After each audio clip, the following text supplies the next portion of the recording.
No one. What's up, Gator Nation? Welcome into the latest Gators Online Podcast, live from Spurrier's Gridiron Grill. Zach Abolverdi, Nick Del Torre. We're both coming to you 0-2 to start the season. Got a better record than the Gators, Nick.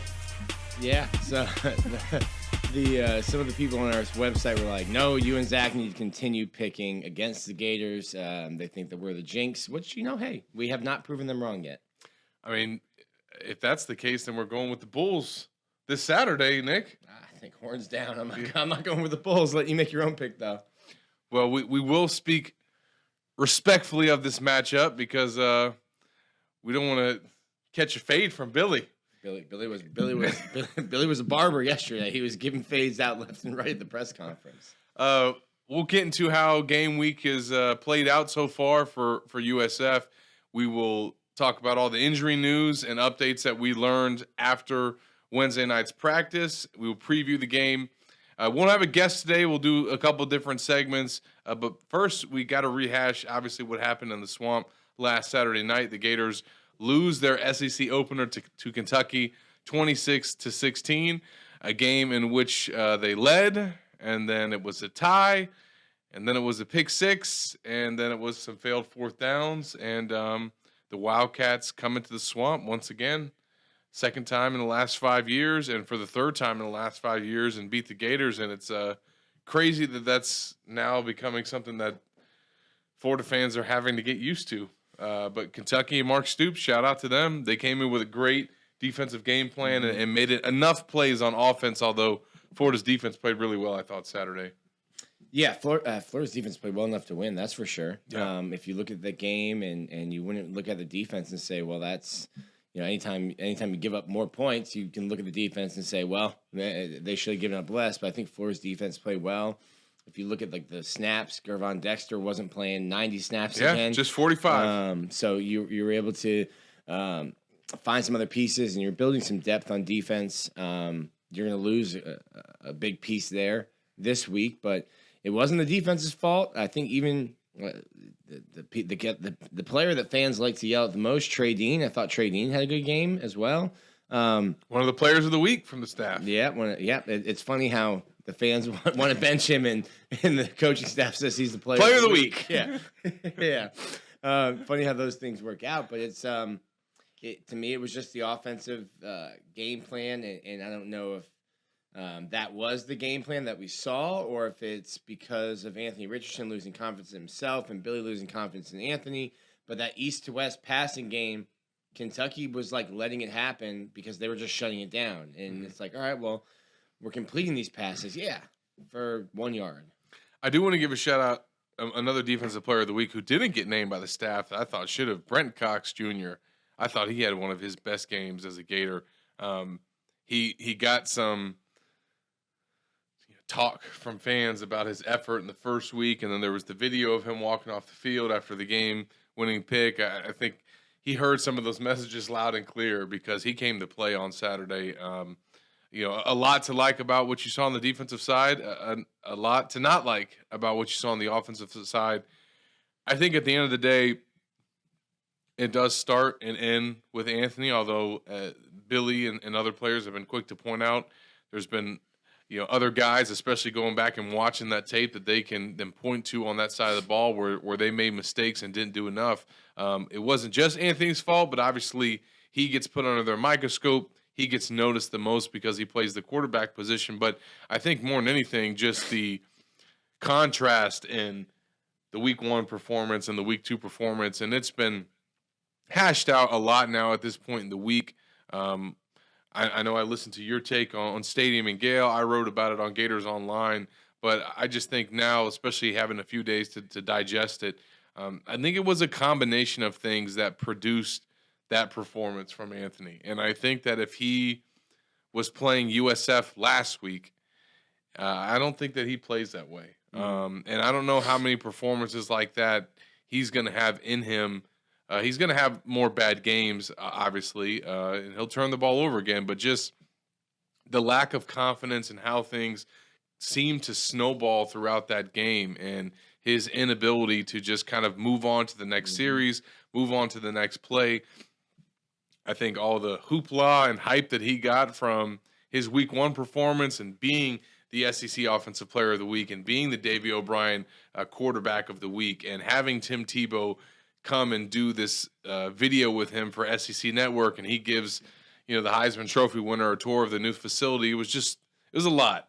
Right. Well, you know what? Play like you did last week, and you don't have to do all that stuff this week. They're not going to come and give you any accolades or ask for any interviews on ESPN.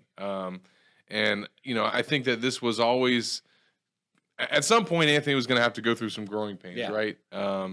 It's unfortunate for him that he hasn't had the opportunity to get a non-conference opponent, or at the very least a opponent that's not in the top 20 among his first 3 starts, because that's what all of them have been. And in 2 of those games, he's been shut out, hadn't scored at all. But that came against Kirby Smart and Mark Stoops, 2 of arguably the best coaches, defensive coaches in college football. So that's a really tough situation, I think, for him to kind of ease into that starting role. He'll have a chance this week to bounce back, but judging by what the players and the coaches have said this week in terms of his response, he's been back to business as usual. He seems sharp, according to the players that we've talked to, and Justin Shorter even said he came in on Sunday and was like, "Hey, let's go put up 70 points this week." And this is potentially a game that they could do that. And then last year against USF, he went off in Tampa before that injury. Yeah, I need to look it up, but I'm going to forget the yards. But he was 3 of 3 passing for 2 touchdowns, like 100 and something yards, and then had 115 rushing yards. Of course, with the 80-yard touchdown run, which then hurt his hamstring on. I think it's interesting, and the take I had earlier in the week was, I think Anthony Richardson comes into this game, and there were literally half the NFL was there. Yeah. There were 15 teams represented at the Swamp. More than 20 scouts, too. Yeah. So I think he understands what he did in the first week, the talk that's happening around him. They know how many scouts are coming to see him, and he's in a matchup which Todd McShay called his, matchup of the week, given the 2 quarterbacks, Will Levis and Anthony Richardson. And I think at some point it got into Anthony's mind, I'm going to show them that I can do what Will Levis does. Yeah. Will Levis can never do what Anthony Richardson does. He just wasn't born with those God-given gifts. No. He's not 6'4". He's not 240. He's not going to run as fast or as physically as Anthony Richardson can. Probably can't dunk a basketball like Anthony. So in Anthony's mind, instead of just saying, I'm going to be the best version of Anthony, I think he said, I'm going to beat Will Levis at his own game. And then I think you mentioned, he gets rolled up on and maybe he doesn't get hurt. I don't think there was an injury that caused. It was the injury scare. That was all it took, was just the thought of getting hurt. I might get hurt now. Because despite people wanting to see Kyle Engel and Jalen Kitna, even only for a series, Nick, it can't hurt. Then you just put him in for a series. Florida's a 4 to 5 win football team without Anthony Richardson. Like, stop calling for anyone other than Anthony Richardson to play quarterback. Although I will say real quick, had Jack Miller been available, I think maybe. Does Anthony get pulled for a series to calm down?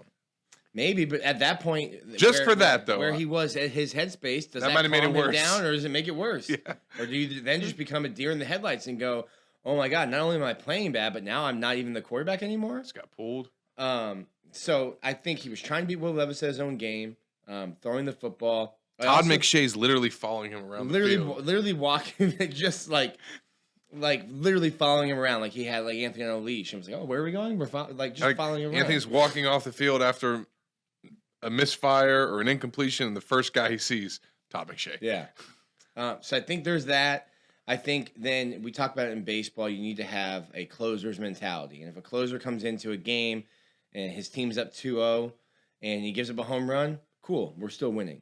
Yeah. And you forget about it before you make your next pitch, and I think things just kind of snowballed. The first pass that's missed is, that was high, or, I missed a read, or I should have gone this way, and flush it. You need to get rid of it. I think he just let that kind of snowball on him. And then also the injury scare is just like, okay, I'm in a position to make enough money with a good season that my grandchildren will be set up for their life, but I can't get hurt. Yeah. And then second play of the game, First pass of the game. Oh man, almost got hurt. Let's not run. Let's not get hurt. Let's protect ourselves. Especially when he already went into the game with the mindset that I'm gonna throw. Yeah. And then that happens on his first throw. Mm-hmm. Well, now I'm definitely not gonna run. Yeah. So and that stuff is just that comes with maturity. And I'm not saying Anthony Richardson's an immature person, because I think he's very mature, especially for his age. I think it was just the first time handling all of that external stuff, and then trying to execute and keep that. You have to almost compartmentalize these things, and I just don't think he did a good job of that against Kentucky, and that's probably the worst game. I hope that's the worst game we ever see from Anthony Richardson in orange and blue. Yeah, because in LSU last year in Death Valley, like, there isn't 20-plus scouts there. Mm-hmm. There isn't all this hype going into this matchup, all eyes on him. He's literally coming off, please provide us a spark. Yeah. And, no pressure. Just do your thing. No, he was the Lil Wayne mixtape. He was the lighter flick at the beginning of the song in Baton Rouge. And we've talked all year about, the difference that could be made from 15 and 51. Mm. And, now 15 is trying to bounce back, and now we know that 51 is not going to be available for the Gators this week. Probably the biggest news coming out of the game outside of Anthony's performance was now they once again have to figure out how to move forward without their leader on defense, even if it's only for a week or two. That's still potentially your first SEC road game that you're going into a really tough environment without. They get the opportunity to play this Saturday without him, but huge for Scooby Williams now to get the call up. You've already had Shamar James. He started the first two games, Nick. They've had it to where he and Amari and Ventrell have all been on the field. So now Scooby gets called up, and this is his opportunity to kind of show what he's been doing after redshirting last year. Former top 100 recruit, and probably one of the best nicknames there is in college football. Scooby. And to parrot what Billy Napier said to your question on Wednesday night was, it's exactly what it is. It's an opportunity for Scooby. And the way Florida practices, everyone gets a ton of reps. So Scooby's gotten the reps, just hasn't gotten the playing time on Saturday. This is an opportunity, and you're going to find out real quick if you've been preparing in practice as if you were going to start back in the spring, back in fall, or if you just started preparing to be the starter now that you are going to start. So you're going to find that out about Scooby, I think, quickly. It's a nice opponent to break into as a starter, but we'll find out. So Ventrell Miller, I mean, if he was born in 1950, he'd be an NFL Hall of Fame linebacker. He's just not great in pass coverage. I think Scooby Williams is a little bit more athletic. We'll see if that translates to being able to cover, because USF, with the way that Florida got after the passer last week, and with the skill set that they have, they're going to try to throw the ball quick. They're going to get it out in the flats. They're going to get it into slants and screens. We're going to pick on the redshirt freshman, first time starting middle linebacker, see if he can cover somebody, because we don't want Brent Cox to kill our quarterback. So we're going to get the ball out quick, and we're going to test that young guy. So Scooby's going to get tested right away, and the rest of Florida's secondary needs to know, like, hey, the ball is going to be coming out quick. We're not going to have to cover long, but we need to be sound in our coverage as soon as the ball is snapped, because they're trying to get it out. And right now, really, really valuable what Amari Burney is now going to have to bring, because he is really the guy that is going to be in charge of making sure Scooby's where he's supposed to be, making sure Shamar's where he's supposed to be, and then the defense as a whole, because that's Ventrell's job. And that's what Billy talked about this week, is that is the thing that they're going to miss most about Ventrell not being out there Saturday is his voice, and that leadership and that reassurance of just knowing that he's out there kind of directing traffic and making sure that everybody's lined up the right way. That's just simply Scooby's not going to be there yet. You got a substitute teacher in class this week. You've got a sub in class. Make sure you're listening to the sub Amari Burney's voice. Don't run amok, because Professor Ventrell's not not there in class. So that is the biggest thing. And I think it's what Billy really talked about and said that they're going to miss most is just the quickness with when Ventrell can identify, hey, I've seen that on film. This is the look we're getting, and to communicate that. Yeah. You might only have 4 seconds to do that, to identify it and relay it. Yeah.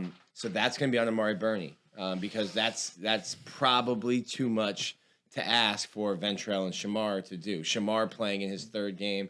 I think Scooby played in 4 last year while he did. The red shirt. Made his debut against USF last year. It's a circle. It is. Well, we're going to circle back on all this after we jump to this break. We talked about the quarterback of the offense. What a professional segue. Quarterback of the defense. And we got another quarterback to talk about in the next segment. Some more injury news that we learned about on Wednesday. And then we will start to preview this matchup against USF. Some keys to the game and things that Nick and I want to see in the Swamp on Saturday night. Another late one. And then in the final segment, we'll make some picks. We'll talk about the recruits coming to town and wrap it up here on a Thursday from Spurrier's Gridiron Grill. We'll be right back after this break. Coming game against Vandy. You don't have to call or email. Just go to spurriers.com, hit the reservation button, pick a date, number of guests, and a time. It's so simple, I can do it. In fact, I just did. Maybe I'll see you tonight.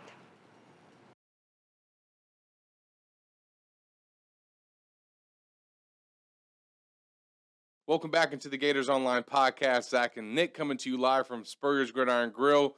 We've talked about one quarterback and one Miller, and now we'll talk about a Miller at quarterback. Jack, that is. And we thought we might see him back available this week, Nick, but taking a little bit more time than anticipated. Well, Billy Napier initially said, 4 to 5 weeks, which would mean he's back on the practice field this week. That's not the case. Billy Napier is a football coach, not a doctor, and medicine is not an exact science. So, yep. The body takes however long it's going to take to heal.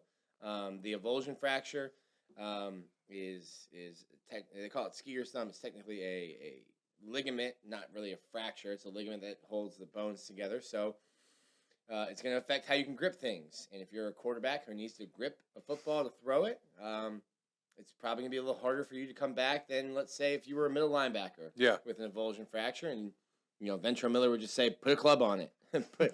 Cast it up and let's play. So Jack Miller, I think, will be, whenever he's able to return, the backup quarterback. Until then, you've got 2 guys who have never played it down. I'd like to think that that'll Florida happen, can get to a place on Saturday. We're not disrespecting anyone. No, it's not one of those types of games, as Billy Napier took offense to. But I would hope that at some point in the 3rd quarter or 4th or latest 4th quarter, you get to a point where you can get some guys some reps. Has to happen. And again, we mentioned the first segment. Would they have potentially gave Jack a crack at it? I think that would have been more detrimental to Anthony and where his mental state was than it would have been a help. Would have been nice to have the option, though. As Billy Napier is not a doctor, neither am I. I'm not a psychologist or a therapist, so I don't know. I don't know how that would have affected Anthony. I just think that where he was mentally, and a message board user who's a therapist who said, not diagnosing him, said anxiety can be like a tornado, where a tornado just picks up everything that's happening and just becomes part of the tornado. And I use the metaphor of a thing snowballed on him, a snowball rolling down a hill, just picking up snow. Like an avalanche. Like an avalanche, yeah. So I think that being benched, even if only for a series, would have just been another thing that tornado picked up and he carried with him. Well, let's hope for no avalanches in the swamp on Saturday night. It's too humid for snow in the swamp. Ventrell Miller, not the only key starter the Gators will be out with against the Bulls. Michael Tarquin will also be out. He left the game against the Wildcats, and the Gators turn to Austin Barber. Duval. That was good. It's all right. Mark wasn't happy with how I said that in the press conference. I'm like, Mark, I can't say that in a press conference setting. I can do it on the pod live at Spurs Gridiron Grill. He's just one of those guys from Jacksonville to do well, just so that you can just hear Duval get repped in the stands. You think you'll get a Duval? Nah, Listen, he comes around that corner with a nice pancake. So that's when you get it. And I believe he had the block, the pull on ETN's touchdown run. Well, yes. So the guard, Torrance, and they had a little guard tackle pull. So Torrance and Barber both pull. Kingsley did a good job of filling that backside. But that was a nasty cut. Yes, let's give credit where it's due. The blocks were there, but you still had to make a guy miss. And I think that there's some ankles still buried somewhere in the turf there at the 10-yard line. Well, we'll get into the running back rotation, which was another topic of conversation this week. Be a rotation. Which will.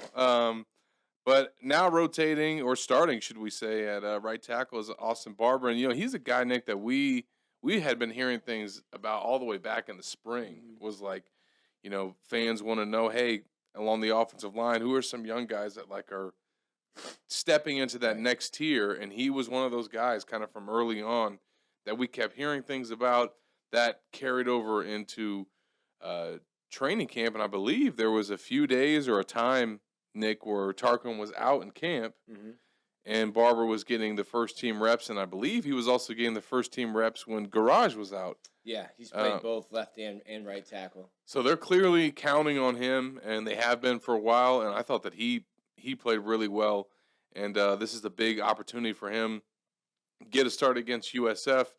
A little Jacksonville trainee Christian, Trayon Webb, happy to see his former teammate, getting a start. And, also on the offensive line, I thought it was interesting.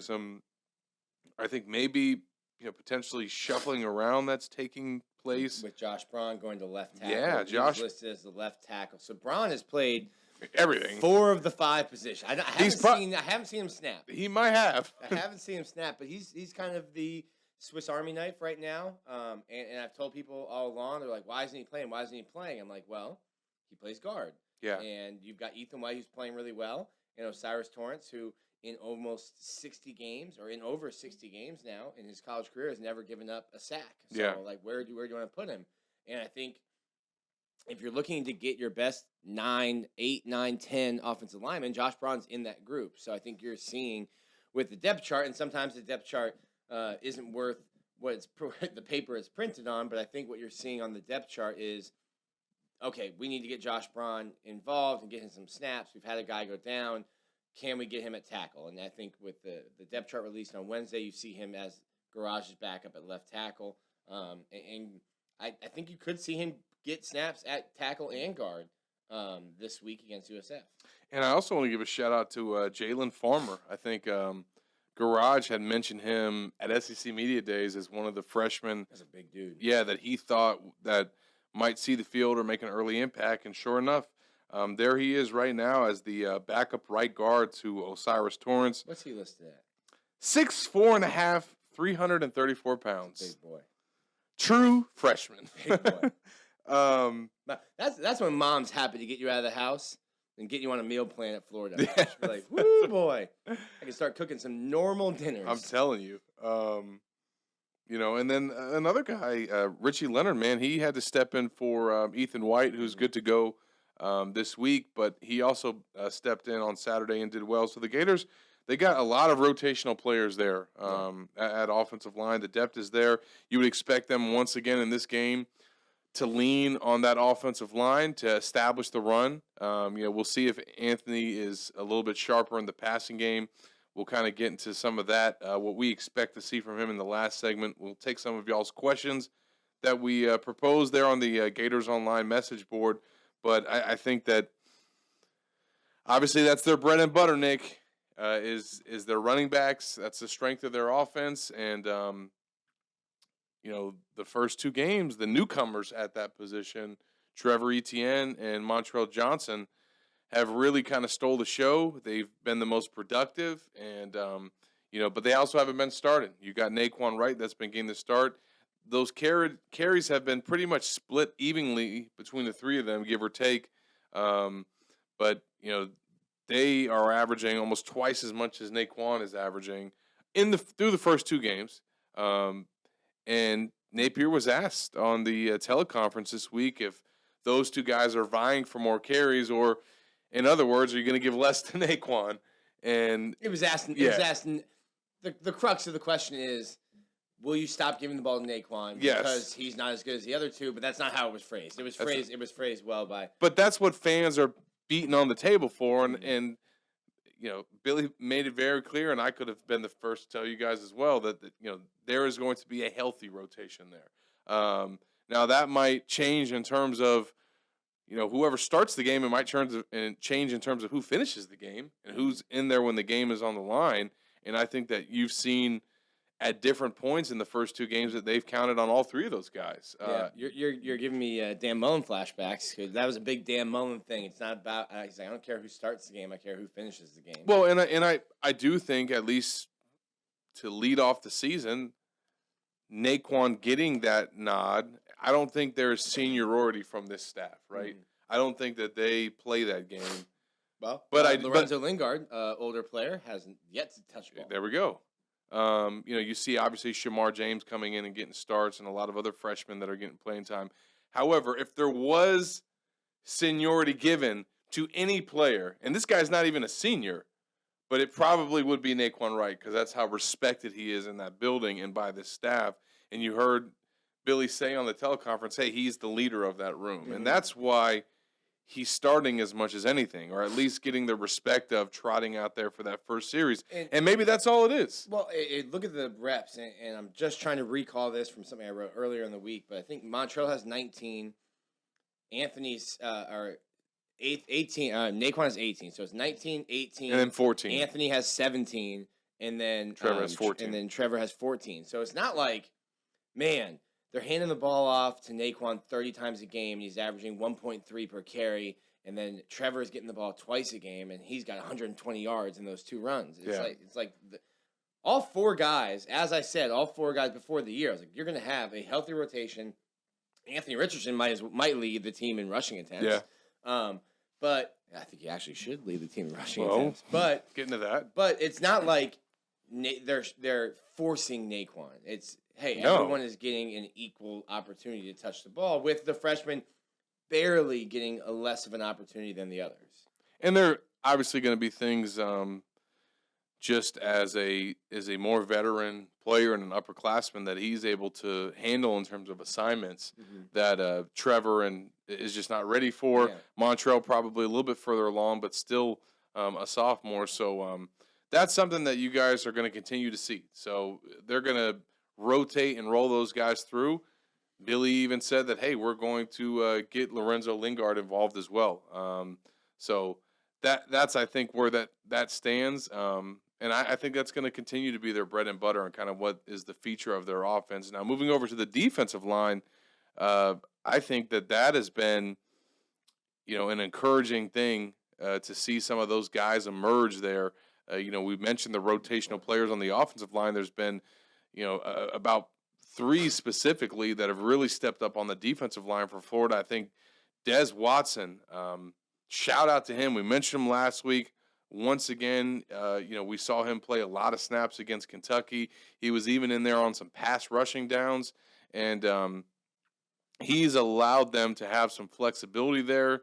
Obviously allowed Jervon to play less snaps, and Jervon did, grading out as Florida's best graded defensive player in the Kentucky game, according to Pro Football Focus, and right behind him was Desmond Watson. So those guys have really played well in the interior. And then at the defensive end position, Tyreek Sapp and Justice Boone, shout out to Boone, got his first career sack against Will Levis and absolutely rocked him. And just happened to get my phone up at the right time to catch that play, because that was an incredible sack by Boone, man. I was going to lose my mind.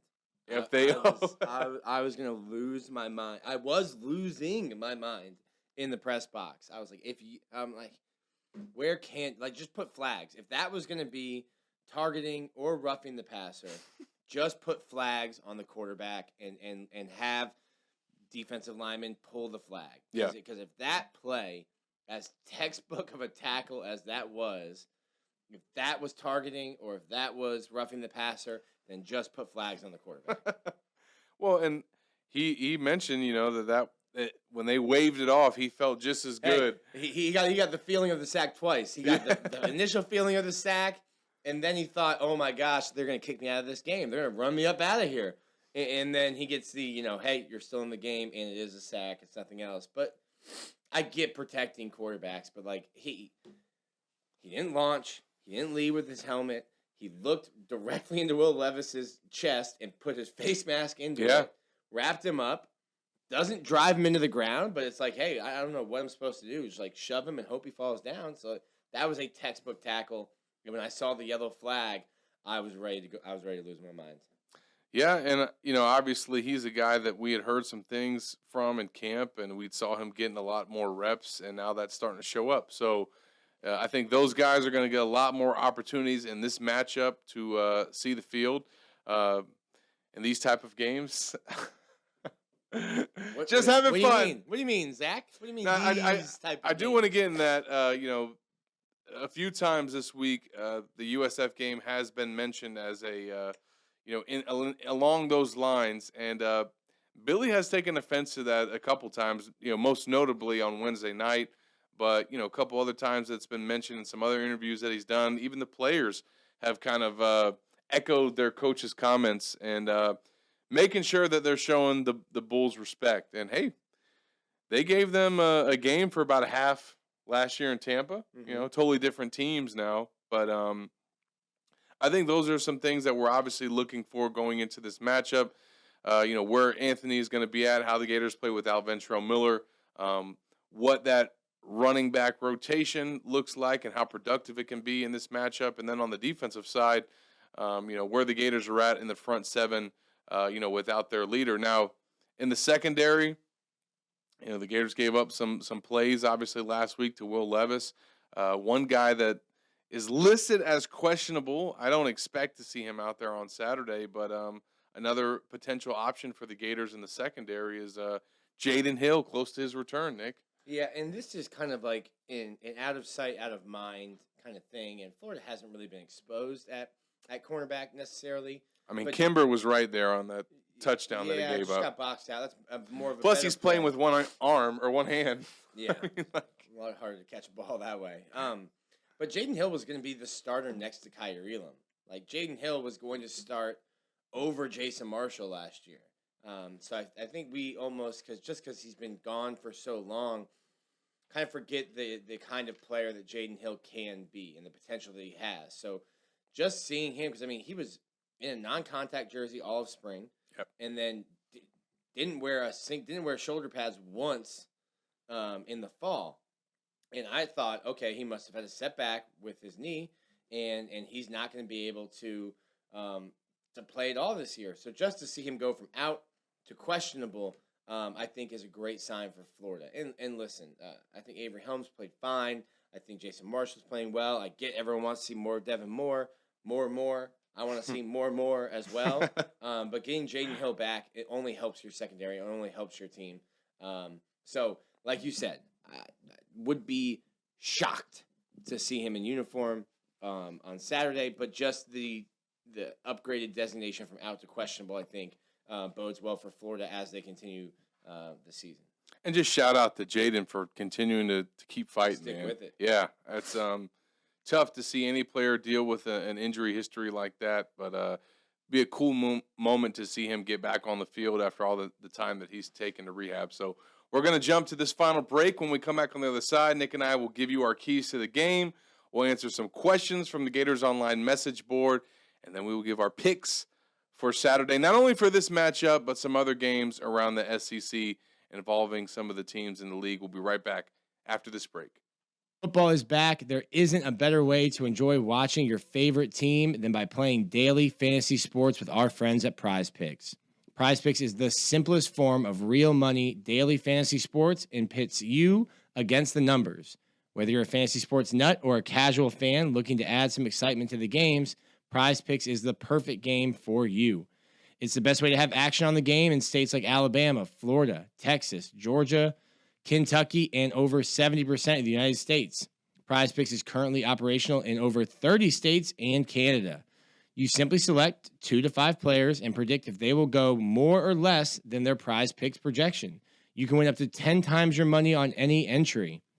Download the Prize Picks app or visit prizepicks.com and sign in using the code GATORS to get an instant 100% bonus up to $100 on your first deposit.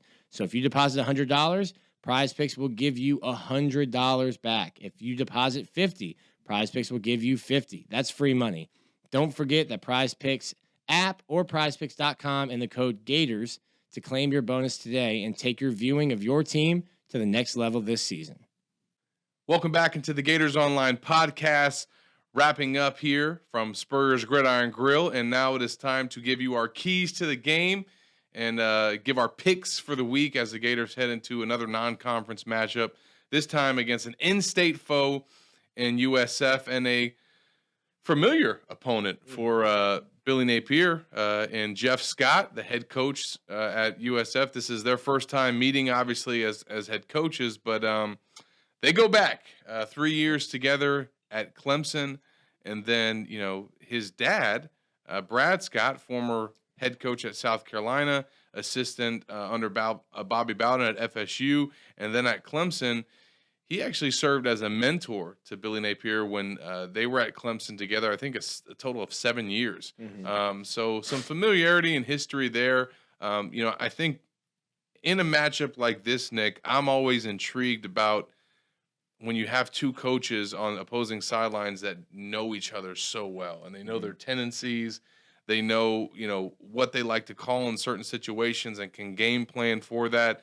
So again, USF doesn't have the horses to compete with Florida, but schematically, can they potentially do some things that will either frustrate Florida offensively, just because Scott will be able to anticipate some calls from Billy? That's one thing that I'm looking forward to, is that kind of cat and mouse there, although I don't know how long it's going to last. Right. And I mean, they're both offensive guys. You know, Billy's a quarterback's coach, Jeff Scott, an offensive coach. He was a wide receiver at Clemson. So I don't think it's kind of like, you know, when Ole Miss plays Alabama and it's Lane Kiffin dialing up ball plays against a defensive coach. But it certainly helps, you know, getting ready, and Jeff is able to go to his defensive coordinator and talk about, hey, this is what Billy's tendencies are. I know him really well. And it's probably a lot of stuff that shows up on film anyway.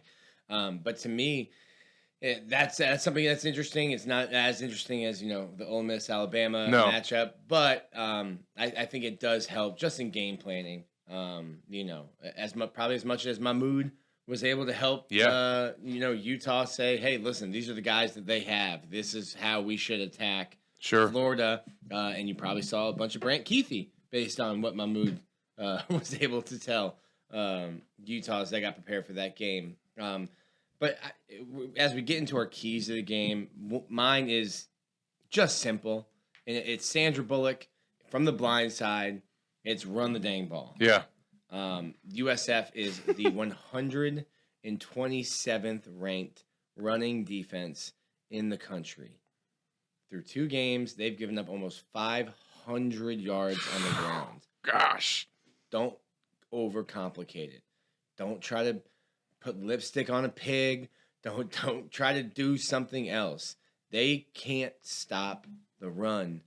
You are a team that should be running 60% of the time with 4 different guys, 5 different guys. Give Des Watson a handoff. I don't know if USF can stop it. Run the football, get the hay in the barn, and move on to Tennessee.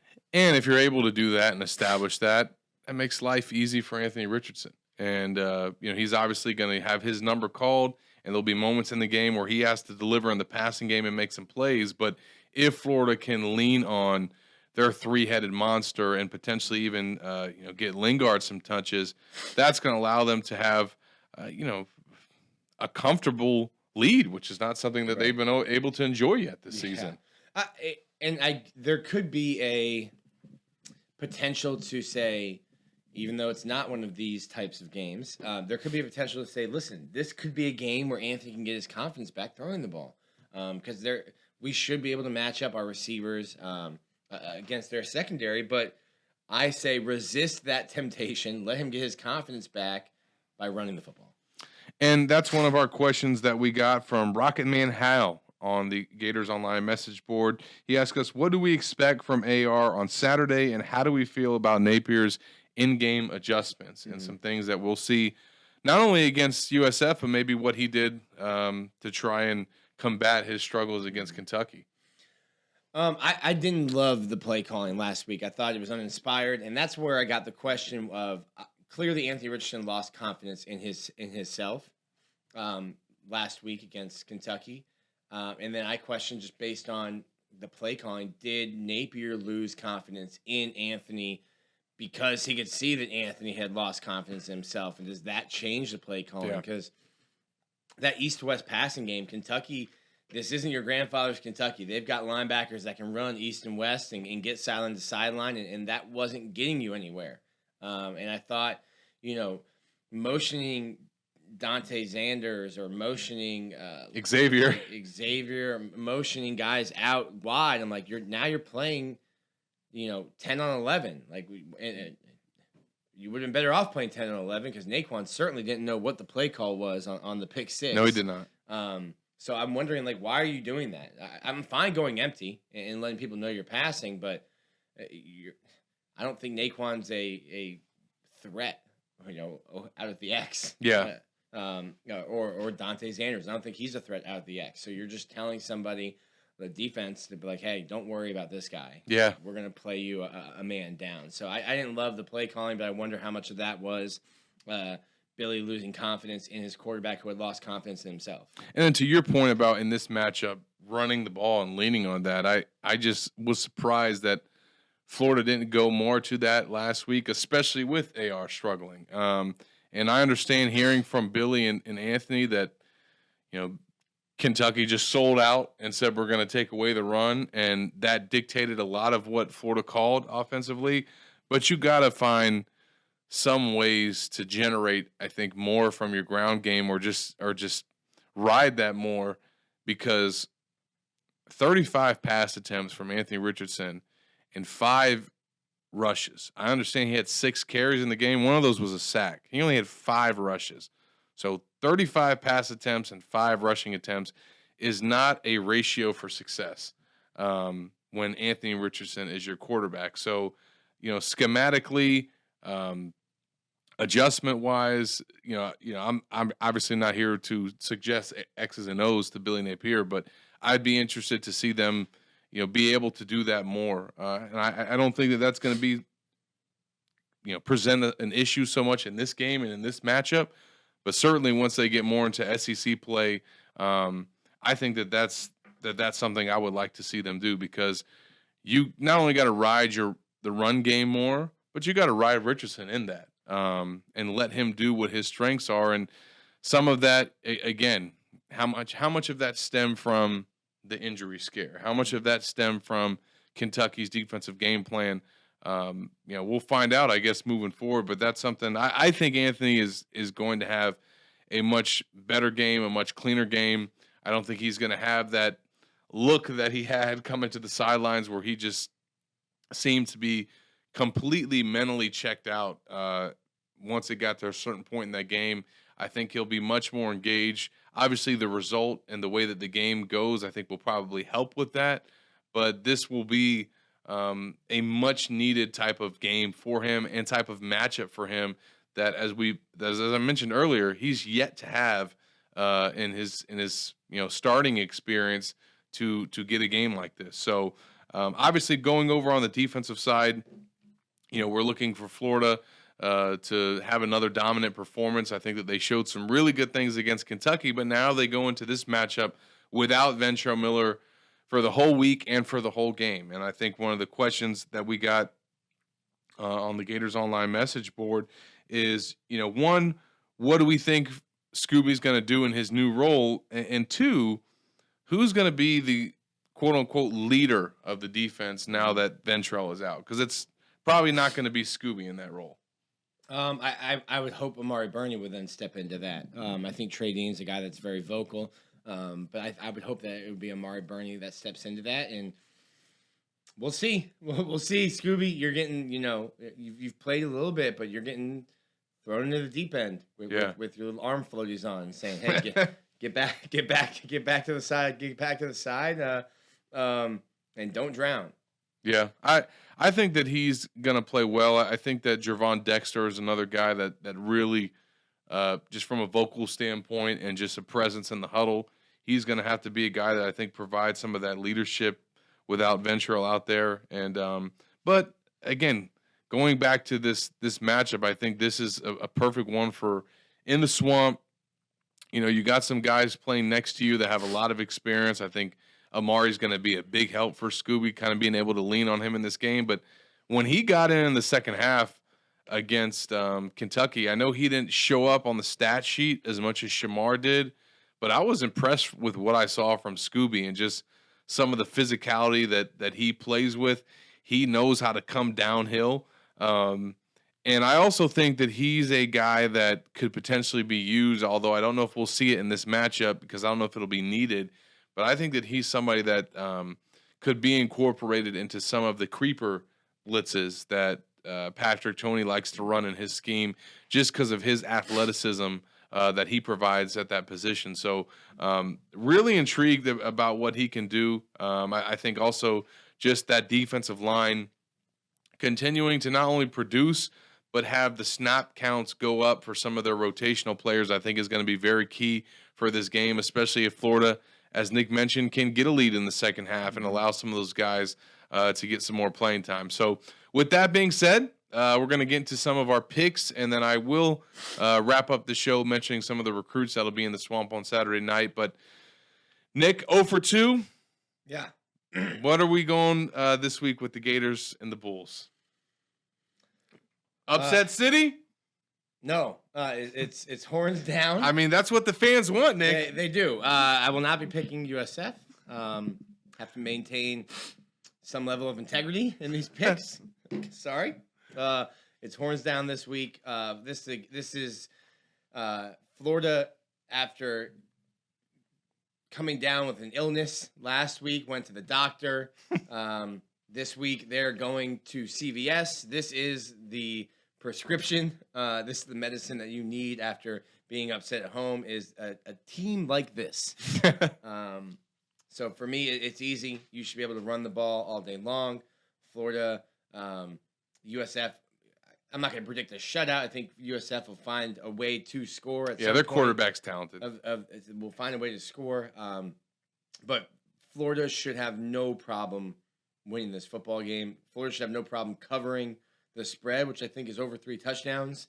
Should have no problem covering that. My pick's Florida this week. And if I lose this week 0-3, I'm done picking games the rest of the year.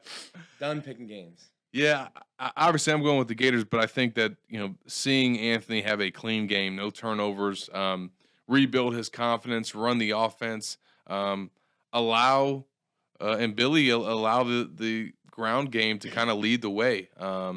And lean on that maybe a little bit more in this matchup than they were able to against Kentucky. I think that they'll be able to do that. I think that the defense, there'll be some hiccups out there without Ventrell. Second straight year that they'll be playing, without Ventrell against USF. But I think that getting Shamar that early experience is huge heading into this game. He's just a talented player. And I think Amari kind of steps into that leadership role now at linebacker, and the Gators certainly will do enough in the swamp to bounce back. Nick and I are going to start picking 5 games every week. Just so you know what to pick against. Yes, that's right. And make you guys some money. Well, we got SEC play opening up now for all the teams across the league. So, this will be fun to kind of monitor and see how our record plays out throughout the year after an 0-2 start. Georgia and South Carolina, the Bulldogs on the road. Yeah, they. I liked South Carolina going into the year, but not looking great anymore. No. This is going to be Georgia, the new number 1, flip-flopped with Alabama. Kirby Smart was kind of getting asked the same questions as Billy Napier this week. One of these type of games. And he was like, what do you mean? It's our first SEC road game. But yeah, the honeymoon seems to be short-lived up in Columbia, South Carolina, with Spencer Rattler and Shane Beamer and all the high hopes that they came into the year with. Yeah, I was buying it too, Nick. I was buying it, but I'm not feeling good about that South Carolina pick against Florida, and definitely not picking them this week. So I'll go Bulldogs. Penn State at Auburn. Really intriguing matchup. And there's James Franklin coming back to the SEC. Yeah, James Franklin back in the SEC. There's some rumors out there that Auburn might be wearing orange jerseys this week against Penn State. That's gonna backfire. They wear very similar color blues. So the fans have been talking about it and adding flame to the fire. Brian Harsin has a weekly podcast, and he's bringing on the equipment manager for his podcast, which I think is tonight. I think he's letting that Boise background go a little bit too hard. Well, they just got rid of their AD. He might have his games there might be limited, so might as well get an orange jersey in there, make the fans happy. I'm going to take I'm going to take Auburn at home. Oh, take it Auburn at home. The orange jerseys got him. They made him a believer. The orange jerseys are good for at least 3 touchdowns. I'm going Nittany Lions for sure. I think they come in and get one in the SEC. I'm really looking forward to this matchup.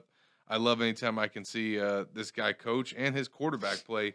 That's Mississippi State coming to Death Valley, take on the Tigers. What you think, Nicholas? I think LSU's actually favoring this game. I don't know how. I'm going to go with the dog. I'm going to go Mike Leach. I think LSU's bad. I think I understand they won playing Southern, and that was a great game for the state of Louisiana. They also lost to Florida State. And Florida State's bad. I'm taking Mike Leach to go into Death Valley and survive. Ditto. I love it. That's going to be a good matchup. I think his quarterback goes off in that game. We picked USF Florida in our final matchup. A lot of, I think, Florida fans will be tuned into this one just to potentially see some crying fans. But that depends on if the SEC can take care of business as the Miami Hurricanes go on the road to College Station. A&M trying to bounce back from the App State upset. What do you think, Nick? I think they do bounce back. I think Jimbo Fisher knows this Miami program. Maybe not this coaching staff, but this Miami program. And it's a long trip for Miami to make. And I'm going to go with Jimbo and the Aggies. Looking forward to our trip out there. We might have to go see Midnight Yell after the Midnight Yell practice came under some heat. Appalachian State. That's what they do every single week, and I guess it just doesn't go out and film.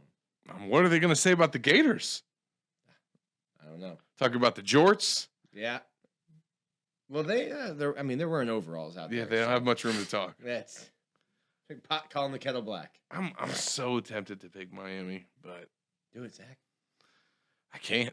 It's just I don't think that they're going to go into College Station against a pissed off Texas A&M team, and I think that they'll find a way to get the non-conference win.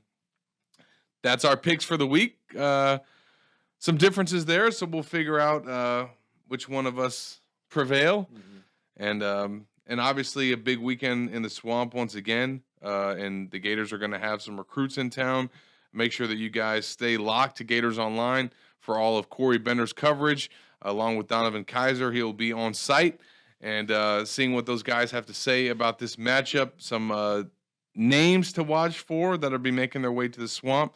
Most notably, UCF commit 4-star defensive tackle John Walker, top 100 player, making his 3rd straight visit to Gainesville to start the season. So certainly doesn't seem solid with the Knights at this point. Hasn't been to a UCF game yet. No, he is not. A chance that the Gators will have a top 100 defensive tackle Jordan Hall in the Swamp, and On3 has him ranked as a top 30 player nationally. And then several top 100 recruits for the 2024 class expected to be in attendance. Some names of note: Charles Lester, a top 100 cornerback, and Jared Gibson, former Florida commit, Gainesville native, and the number 1 running back in the country for the class of 2024. So maybe a big night, a big running back by committee to show him that he can come in and get some touches as a freshman. So we'll see how it all plays out in the Swamp on Saturday night. Make sure you guys stay locked to all of our coverage at Gators Online. Make sure you follow along on the Facebook pages and YouTube channels. We'll have a bunch of content coming from the game. And then we'll be back next week to preview Florida's first SEC road game in Knoxville. Nick, we're going to Rocky Top. We're going to Rocky Top. I'm excited to be there. It's a fun place. It's a fun stadium to watch a game, even though the press box is closed. But I'm looking forward to it. No, our trip is booked, so we are on the way. Looking forward to it, and we'll be back next week to recap this matchup and get you ready for that one. For Nick Del Torre, I'm Zach Abolverdi.